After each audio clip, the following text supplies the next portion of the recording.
Paz do Senhor, meus irmãos. Mais um vídeo aí, um vídeo diário, né? Desculpa, ainda estou um pouco gripado, mas vai passar. Eu queria tratar um assunto muito delicado, que é um assunto que nós ainda ouvimos muito todos os dias, né? Que é um assunto polêmico, né? Que com certeza gera muita discórdia. Mas a questão é, crente pode ingerir bebida alcoólica? Em alguma ocasião, o crente pode ingerir bebida alcoólica? Isso pode? Não pode? Vamos meditar um pouquinho nisso. As pessoas que dizem que pode, que não vem problema nenhum nisso, eles baseiam o seu versículo no livro de Efésios 5,18, que diz: Não vos embriagueis com vinho, a qual há contenda, mas enchei-vos do Espírito. Essa é a linha de raciocínio, né? Esse é um versículo muito usado. Não é apenas esse versículo que se usa. Existem outros versículos, como o livro de 1 Timóteo 5,23. É o texto que Paulo ele orienta a Timóteo a não beber somente água, mas também um pouco de vinho, por causa das dores no estômago e das enfermidades que Timóteo tinha. Então era uma instrução de Paulo também. As pessoas olham e falam, tá vendo? Paulo mandou Timóteo beber um pouco de vinho, então não tem problema nenhum beber vinho. O outro texto também muito conhecido é no capítulo 3 de Timóteo, se eu não me engano, versículo 8 ou versículo 3, é um dos dois. Timóteo diz nas instruções ao diácono que ele não deveria ser dominado por muito vinho. Muito vinho. Então quer dizer que pouco pode, né?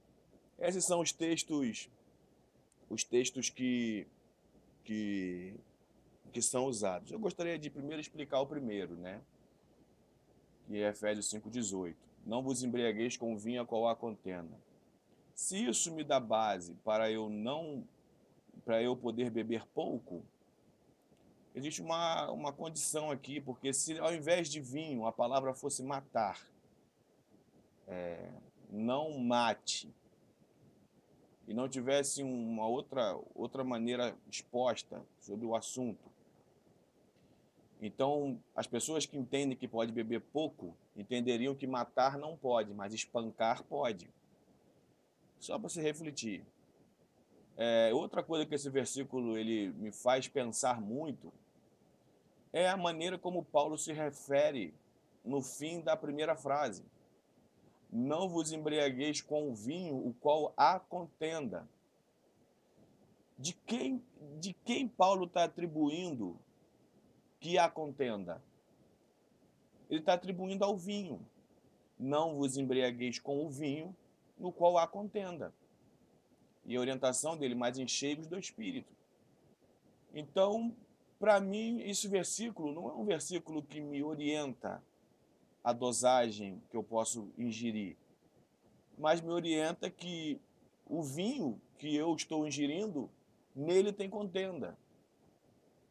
O segundo ponto, que é onde Paulo orienta Timóteo a beber um pouco de vinho, é muito complicado quando as pessoas elas pegam textos de maneira literal para poder embasar a sua ideia.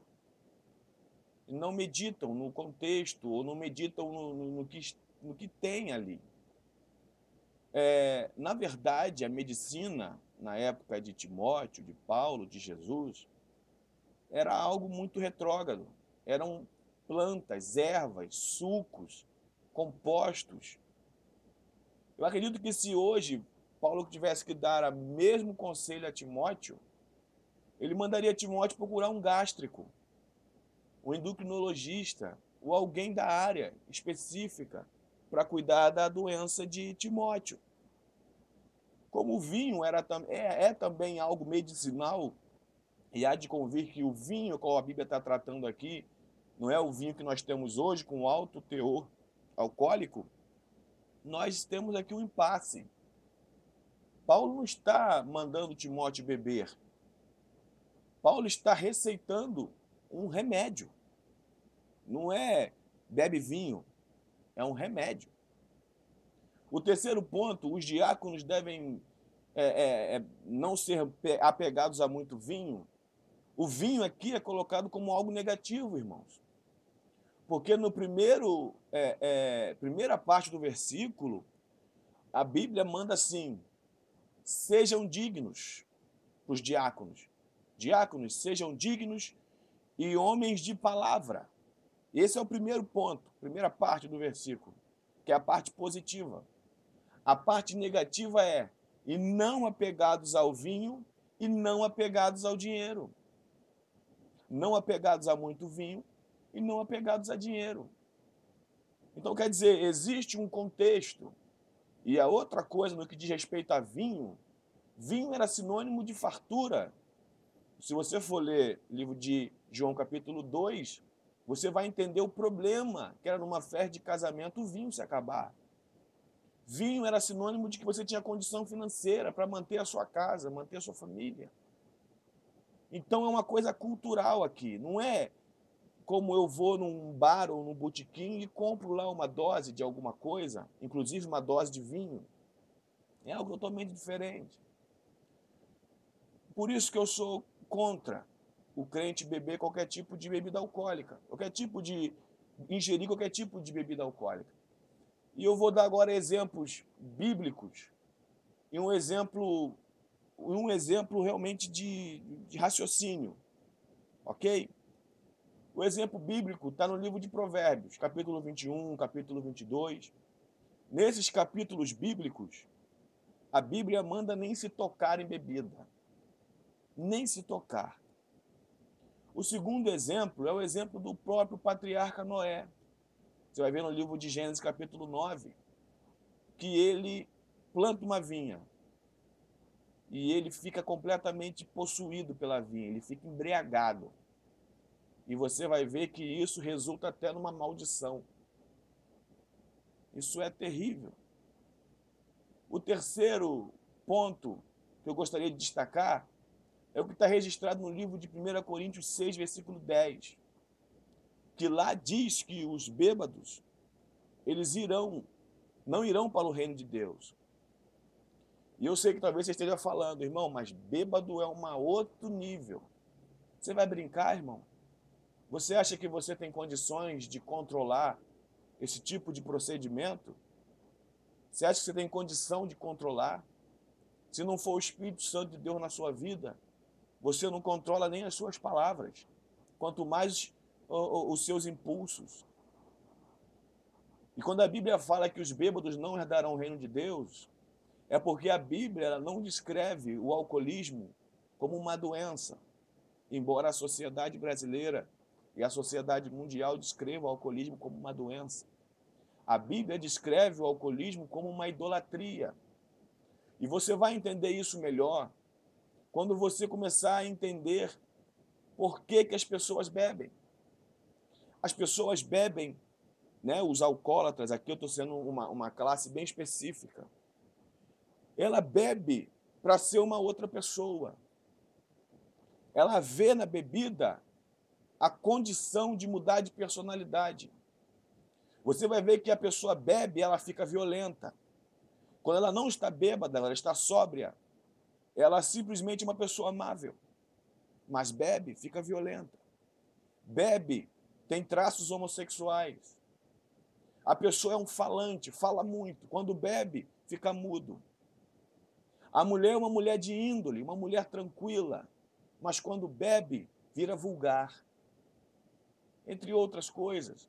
Eu acho que por esses exemplos que eu já dei, você pode usar sua linha de raciocínio e chegar a muitos outros pontos sobre o que a bebida pode levar o homem a fazer. Bem, para terminar, eu vou dar uma linha de raciocínio. Eu queria que você raciocinasse. Queridos, Nós vivemos uma guerra constante entre carne e espírito. É uma guerra constante, sem pausa, o tempo todo, entre carne e espírito. E nessa guerra, a carne é a vilã e o espírito, entre aspas, é o mocinho da história. E nessa guerra é uma guerra injusta, porque a carne, de alguma forma, sempre prevalece. Paulo fala isso em vários textos bíblicos, que a carne é uma luta constante e o bem que ele quer fazer ele não faz, e entre outras coisas. A bebida, ela vai auxiliar a quem nessa batalha? A quem a bebida vai ajudar nessa grande batalha? A bebida vai ajudar a carne ou a bebida vai ajudar o espírito? Pois bem, se eu quero estar perto de Deus, eu devo viver em espírito. O conselho que eu dou a você, se você gosta de dar um toquezinho no vinho, repense, busque repensar nisso. Porque por mais que você ache exceções, até exceções em versículos isolados bíblicos, que não tem nenhum problema você beber um pouco de vinho ou beber muito vinho, eu não critico a você se você quer beber um pouco de vinho, mas eu peço que você tenha atenção o quanto isso pode atrapalhar a sua vida espiritual, porque já foi comprovado cientificamente que a bebida altera até os pensamentos, altera a habilidade humana, altera. Então, em nome de Jesus, pense nisso e quem sabe você concorde comigo, quem sabe você discorde. Na verdade, a intenção do vídeo não é buscar aliados, mas é apenas divulgar pensamentos cristãos. Amém, queridos? Deus abençoe você, Deus abençoe tua família e o seu ministério. Fique na paz do Senhor Jesus. Amém.